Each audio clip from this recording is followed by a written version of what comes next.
Brodes Media.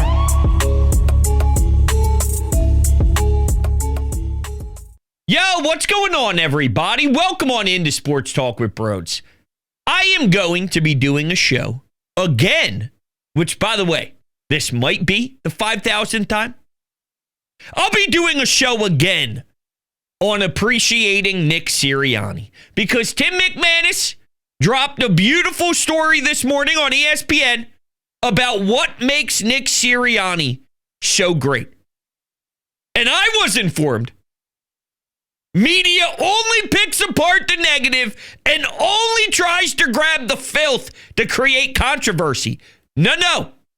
Tim McManus got ridiculed insanely irrationally before the season began for something he dropped. We just keep it a buck when we got to keep it a buck. And right now, Sirianni has been so tremendous. He is showing off his skill set. He is showing off why he is an elite NFL head coach. And I have a bunch of blurbs that I want to read to you and then react and share my thoughts on. And that's what we're going to do for majority of this puppy. I gave my early thoughts on the matchup. I think the Birds are going to kick ass. I don't think that's changing, okay? So we'll get more into the strategy side of it maybe Thursday, Friday. But for right now, it's a middle of the week. You know what? Yo, Nick, you do something that not many can get done at this level. When you're 9, 10, 11, growing up playing sports, it's about togetherness. It's about doing something for one another, right? Making sacrifices for the better of the group. But when you get to the pros, it's a business. And everybody's normally very selfish because they want to make sure they're good. They want to make sure they're taken care of so they can what? Make sure their family's right. Well, what if you create an atmosphere where when you're in the locker room, when you put the pads on, when you're fighting out there every Sunday, you're competing with your family on your side? See, it doesn't get that deep with other head coaches. Dan Campbell creates something similar, but he's way more jock. Nick goes more overboard, but it's all authentic. And his ability to be a real blood family inside the NovaCare complex, that's a hard goal to accomplish. That's hard to create and then to keep consistent. He's done that. As great as Sean McVay is, when Kyle Shanahan draws up a play and you see pre-snap movement and then there's a wide open wide receiver with chef's kiss sexiness in the creativity of the design of the play. Nick does that with culture. He's that good at it. And this isn't the first time I'm even describing it this way, but let's run through some of the examples of why I feel this strongly about it and why I want to defend it. I got my notes here of the Tim McManus piece. But first, let's talk about DraftKings. Playoffs. We're talking about playoffs, you bet we are. Get in on the action at DraftKings Sportsbook, an official sports betting partner of the NFL. Scoring touchdowns is key to winning in the playoffs, and you can score big by betting on them at DraftKings, the #1 place to bet touchdowns. Ready to place your first bet? Try betting on something simple, like a player to score 6. Go to the DraftKings Sportsbook app and make your pick. You think I'm going anywhere other than Eagles -6? I love that. The Birds are essentially a touchdown favorite in the playoffs. That's a huge, huge sign Of course, lines and odds are subject to change. New DraftKings customers can bet $5 to get $200 in bonus bets instantly. So download the DraftKings Sportsbook app and use code BRODES. That's code BRODES for new customers to get $200 in bonus bets instantly when you bet just $5. Only at DraftKings Sportsbook. The crown is yours. Gambling problem? Call 1-800-GAMBLER. In New York, call 877-HOPE-NY or text HOPE-NY 467-369. In Connecticut, help is available for problem gambling. Call 888-789-7777 or visit ccpg.org. Please play responsibly on behalf of Boot Hill Casino and Resort in Kansas. 21 plus age and eligibility varies by jurisdiction. Void in Ontario. Bonus bets expire 168 hours after issuance. For additional terms and responsible gambling resources, see dkng.co/audio. Make sure you place those bets, people. I'm telling you, it's going to be a lot of money coming our way when the Birds kick ass. So where do we begin with this? Let's start with the handwritten letters. That's right. Nick Sirianni. 3 different examples of him writing handwritten letters. It came after Mailata was voted captain by his peers for the first time this season, a major point of pride for the former Aussie rugby player who knew next to nothing about football when he was drafted in the 7th round. It just detailed how I've earned it and how no one can take that away from me, the way I led, the way I practiced, the way I am in the locker room. It was pretty cool, Mailata said. Think about the leader he has become. And how much I have praised Mailata. Just himself going, yo, dude, you really stepped up in a time of need without your Hall of Fame center, without Fletch. You have to have people take a big step being vocal. I love Lane to death. I don't know if Lane is as vocal as we need him to be at times. Lane's Lane, and it worked for him. That sounded bad. It's not bad. I'm saying Lane's Lane. Everyone's going to go their traditional route of leading. Lane does it a certain way. We needed a Mailata.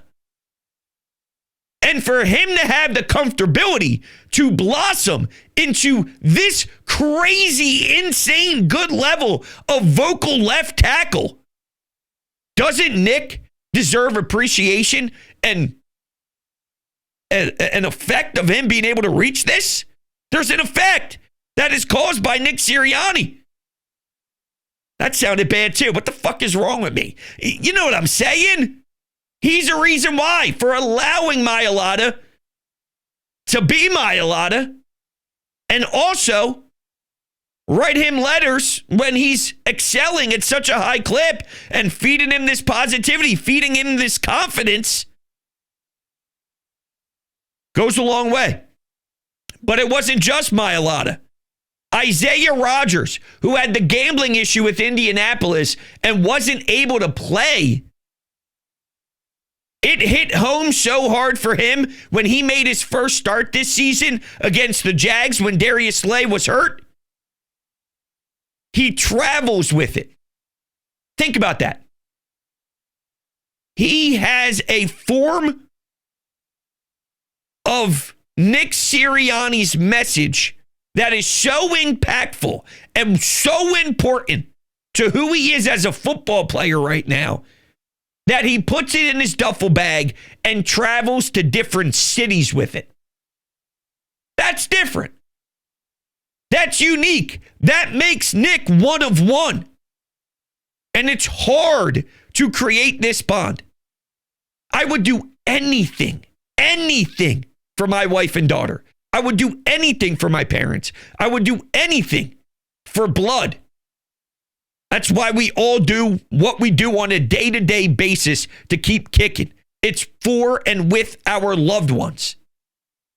Nick Sirianni leaned on that so heavily to be who he is, what he believes in, and how his football team is going to play.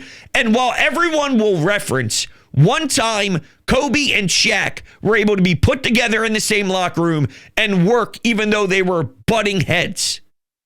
No one ever mentions the 99.5% of times that it fails miserably because you can't stand one another, because something's broken with the relationships, because everyone's being selfish and there's no glue.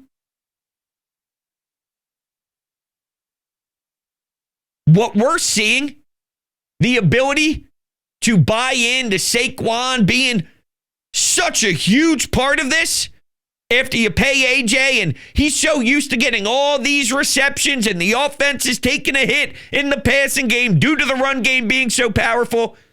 Do you know what it's like? And no disrespect to AJ Brown, but do you know what it's like to deal with those level of personalities? I don't think any of us do. And that's not to say anything bad about AJ or any of these wide receivers who do seem to have a ton of personality. But the track record speaks for itself. They are not uncomfortable to let you know how they feel. I believe they're in a pretty good spot with AJ, Devontae, the passing game not being as crisp, and the buy-in to know you have to make sacrifices in the passing game alone because we are going to heavily utilize our back. And because of their bond, nobody cares how. Everyone's aware it can still go up a tick and it can still get locked in more. But I've never seen a unit truly, to their word, not just saying it because it's player speak, but never feel this confident and this comfortable with just knowing they win. They just win. What was Jalen's phrase he had during that Pittsburgh week? Just because we don't doesn't mean we can't. I wouldn't be surprised if their passing game is way better than it was against Green Bay. Come on, Jalen, after getting a full game under his belt, I think you're going to see a better passing game. I know it's in there. I've seen it. And normally, whenever the doubt creeps in, this is why the Jalen Hurts experience is all over the place and it's riding these crazy waves. Because what he does is he balls out. And then all the haters have to take the crap from the lovers and the supporters and the diehards for about a week and a half, 2 weeks. And then, you get a game similar to Green Bay, even though you win. You just win in ways that you don't like to see, and they win in ways that aren't necessarily the most pleasurable for you. But then the haters get a week or so, even though they still win, because all they do is win. It's unbelievable. There was also, who else spoke about the letters? Nakobe Dean. I don't know. No NFL coach is doing that. When it comes to being for your players and having the utmost confidence and respect for your players, I think Nick Sirianni is second to none. This isn't one of those situations either where I feel the players love him because they can work with him or they can work him. They can get over on him. Essentially push him around because he allows the players to have a longer leash. See, the reason I don't think they just want him because he's easy or a pushover is he's not.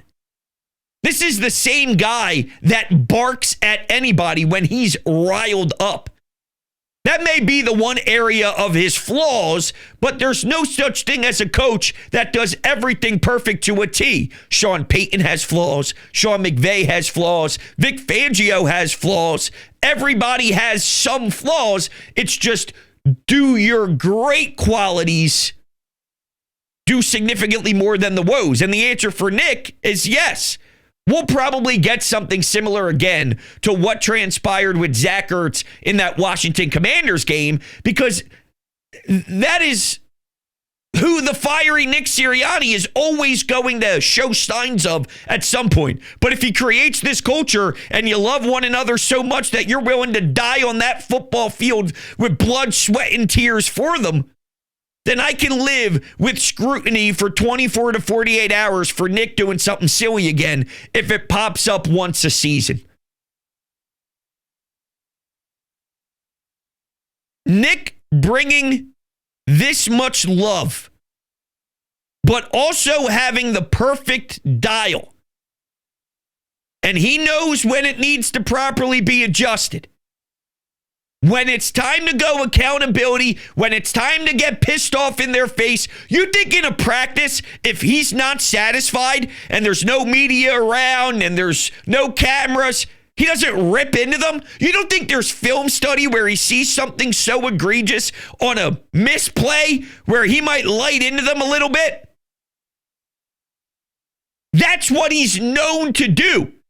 Lose his cool. So if things are happening, I don't believe he's afraid to let it rip. And there's so much respect for him that the players understand that. And most importantly, they respond to that. This was the most important blurb of them all.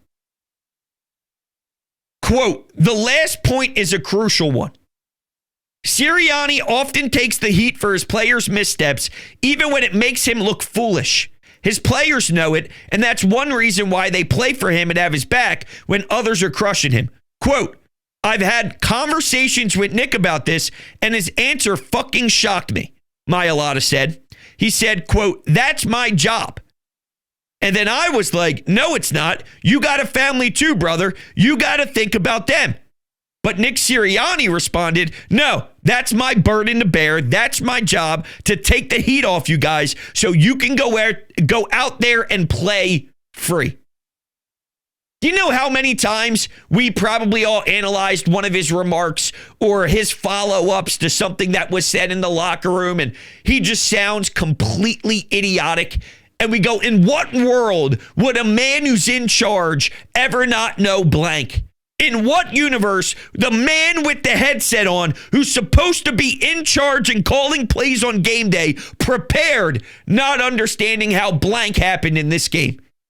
Because he does know what happened, and instead of throwing any of his players under the bus or sharing any sort of issues that went down on the sidelines that Nick's aware of, he takes the bullets. And yes, coaches are supposed to do that. Doesn't mean coaches do. Not at this level. At pro sports, it becomes a business. So it's hard to do what he's doing here. My favorite also was Lovato. There was a story in there about Sirianni and Lovato having a conversation about family and children one day early last season when Lovato revealed that he and his wife Jordan were struggling with fertility. Well, they ended up having a child, and he said Nick Sirianni was one of the first people he was thinking about because he was so big for him and his wife throughout those times. Listen. Some of you may laugh at it. Some of you may mock it. But I really do think that plays a massive role. Whenever we wondered, what does Jeffrey Lurie see? What does Howie Roseman see? What does he do? That was one of the questions, yes. And it may even been McManus. Don't quote me on that. But it may have been McManus that mentioned, and don't quote me. I'm just going off my top of the head here. But somebody definitely went pretty heavy and said, what do you do? This is what he does. He takes the blame. He's honest. And when it comes to confronting issues, they mentioned how one day after his introductory press conference, he stood up in front of the team and said, that was fucking awful. I wish I could redo it, but I can't. Here we go, boys. He's just telling you how it is. Not playing any games. And I think it's super important. Everything that screams family, love, together, it's basic, but when it's executed, it goes a long way. And there's something to be said about a group and a brand that is so willing to do everything for the ones around you. It goes a long way. And you'll figure out the X's and the O's. You'll figure out the scheme side of it. But when you're willing to do the dirty work, every play counts. Every moment matters. Every single stride you're taking on the turf. Because you know when you're in that locker room every single day in OTAs, when you're going through training camp, when you're in the weight room in the offseason, you're thinking about, I wonder what N'Kobe's doing right now. I wonder what Saquon's up to in the gym. I know I was like that when I was going back to a team for a second year the following year. Here I am on a Tuesday. I got my weight vest on, 25 pounds. I'm slide boarding, making sure my conditioning's in check. And then maybe my teammate walks in next because he's in after me with the same trainer. It's like, you're putting in the work for one another. Now you're in the time to execute it all and make it happen. And this team just out-physicals the living hell out of you. And the buy-in is so real. And part of the reason why they do dominate as aggressively as they do in the trenches, and they do out-physical every team, is because that's what Nick Sirianni says. And that's how this team takes his message and applies it. And it's scary if you're on the other side. The Rams should be scared. I got anytime hotline calls. I got some audio as well as we turn the corner a bit into the show.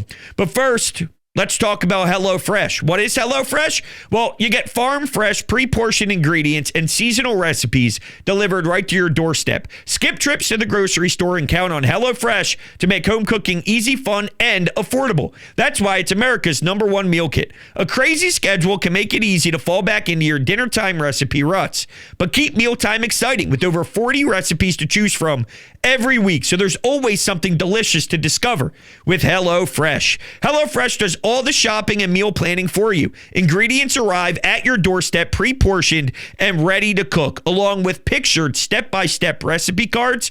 How easy is that? Go to HelloFresh.com. Now, here's where things get interesting. You can get 50% off plus free shipping by using my code. Right now, 50 Brodes is working on the website, although I was told Brodes 50. So what I'm going to tell you to do is try Brodes 50 first. And if that doesn't work, then go 50 Brodes for my promo code. I don't know if I got something mixed up on my printed out paper here, but we're working on it. But it is one of the best decisions I've ever made in my life by going the HelloFresh route. And my wife and I are honestly in awe with some of the things that we're knocking out at home, cooking up, and it's super fun. So make sure you check it out. HelloFresh.com. Brodes 50 Brodes. Give it a whirl. All right. You know what I want to play for you because I find it random as hell, an interesting perspective and something out there. So Michael Irvin was on with Colin Cowherd, and they were discussing A.J. Brown and the book. Now, locally, I don't think anybody really spent too much time on it. And I do feel maybe nationally there was some, hey, should a superstar be doing that? Even though I don't see a problem with it if that's how he processes the game and stays mentally in when he thinks the game is X% mental anyway. I mean, he dives super deep into it. If that's what gets AJ to play top premier talent level of AJ Brown, well, then you let him do it, right? But Michael Irvin weighed in on the topic on Colin Cowherd.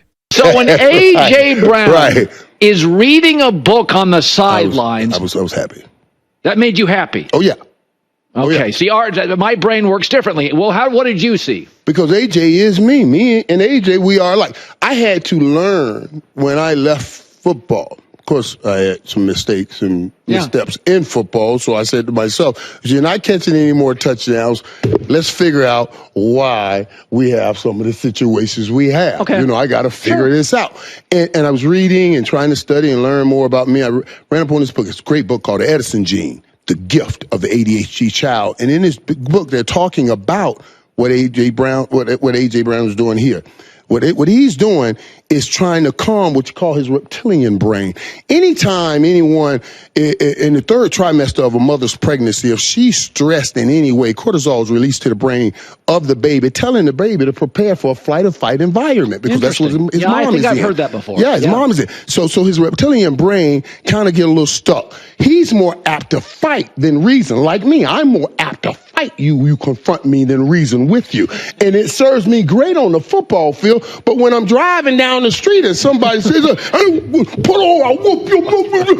I have to figure out, I had to say, the book will tell you, knowing that you're like this is 75% of just, is how you, so you see yourself in A.J. Brown.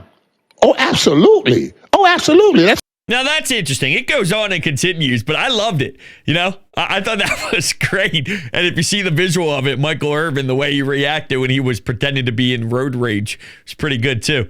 But how about that? Just an interesting perspective. And it makes sense. Like, if that's really what's going on, and I don't think that's ludicrous at all. There is absolutely truth to that. Why would Nick Sirianni ever have an issue with that as he's chilling on the sideline? It's different, but everything about this team is different.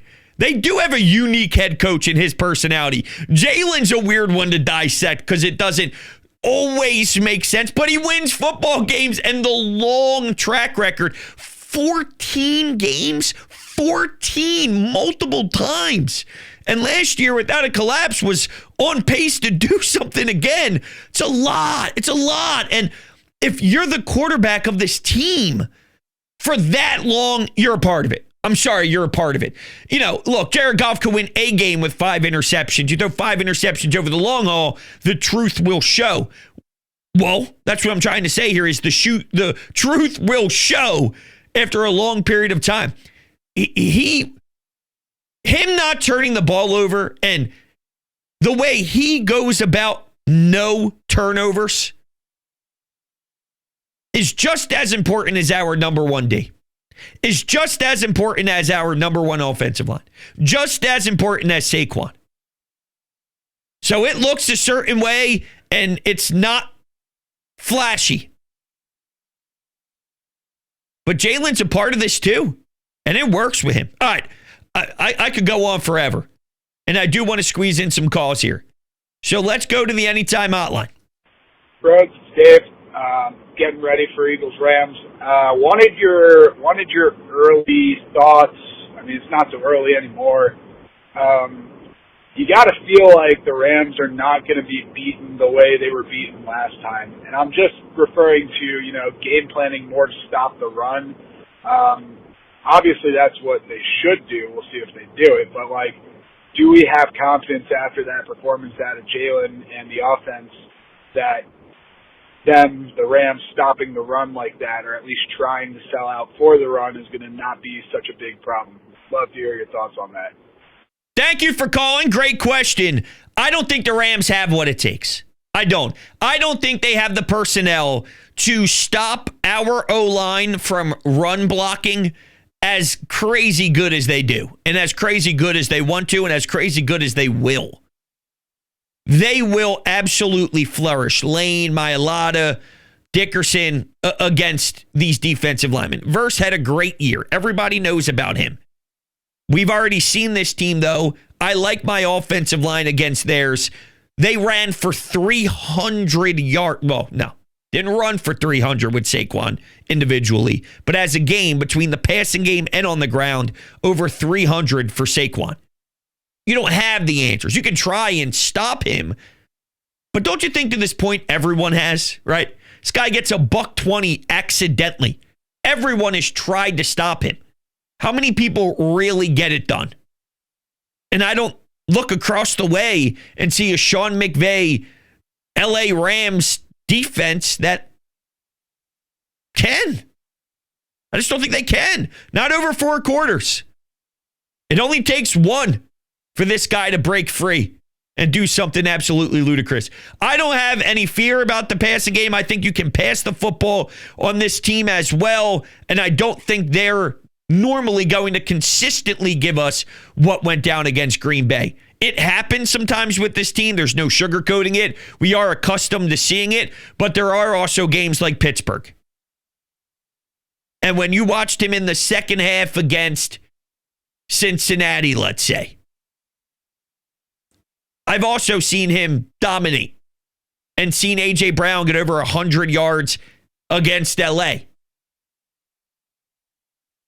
So, you can try some new things. I don't believe there's a team out there, and it especially won't be L.A., that has what it takes to stop this group as one. I don't. Let's go to our next caller. What up, bros? How we feeling, brother? Yes, I absolutely do think this defense can carry the boys to the Super Bowl. This is a generational talented defense. I think they're absolutely elite. I think that it's the best defense in the league, and I don't think that's close. And I do think there's debates for other teams, and I've heard debates from all my friends that are Lions fans, Chiefs fans, Eagles are elite, and we are going to get carried to the Super Bowl by our defense, and that's the reason we're going to win. So, hell yeah, go Birds, baby. I love it. All right, so I keep getting asked this question, and I don't know if this is the right time to even throw this out there. I could probably chew on it more. But do I feel better about the wild card weekend with this team? And yeah, the answer is I do feel better. There's no reason to feel worse, but I feel better. Why? I watched Sam Darnold. I watched Jordan Love. And I watched Justin Herbert.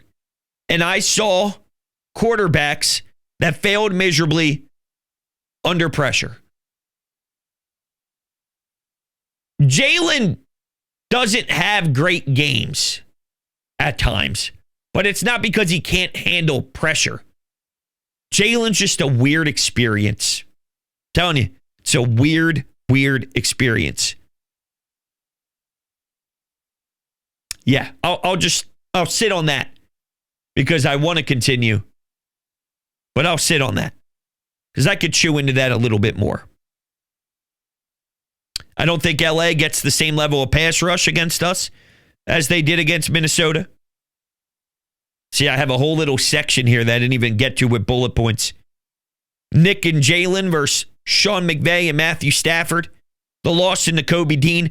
Okay, so that's getting more into the on-the-field stuff.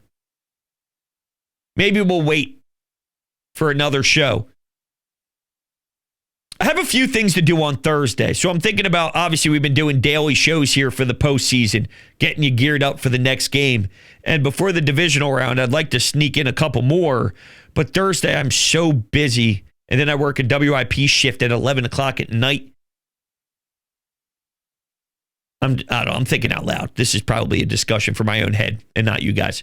Anyway, I love you. Listen, before we head out of here, don't forget about Garage Beer. Because whenever I'm watching a game, whenever I'm with the fellas, whenever I'm even here at home by myself with the wife, we're having a little drink late at night, I'm going to Garage Beer. It's the best light beer on the market. 0% IPA, 100% light beer, 1,000% quality. Do not be a fool. Get yourself the best beer in the market. DrinkGarageBeer.com.